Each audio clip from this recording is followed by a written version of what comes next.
time remapping in After Effects. So I'm gonna show you guys basically the basics of just like a regular S-curve. There are multiple different ways to do this. This is my first tutorial video.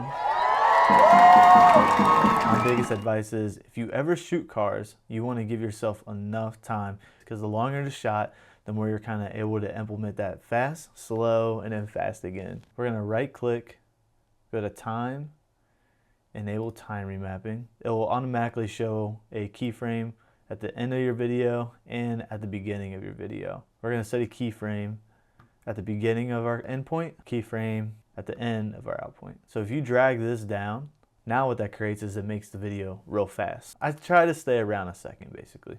Bring this down. We're gonna highlight these. This is super crucial that you do this. You wanna highlight the 2 keyframes that you set. You wanna right click, hit keyframe assistant. We're gonna easy ease. I click easy ease every single time. Well, now we're gonna pull up the graph. This little box right here, this is called your graph editor. You're gonna make sure your time remap is selected. If you wanna add a little bit of blurriness, you can hit this frame blending. It causes the video to have a little bit of blur. Hit graph editor, and now we have this S-curve, right? What I usually do is I make them complete opposite.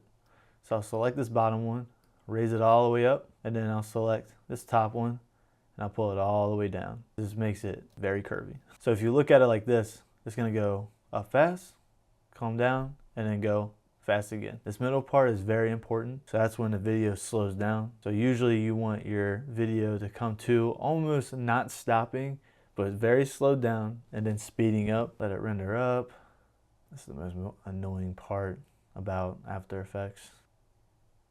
Sometimes you gotta play it back multiple times, but it's pretty solid. So that's basically the gist of time remapping in After Effects. I'm gonna drop a lot more tutorial videos that explain a little bit further and a little bit more creativeness with these videos.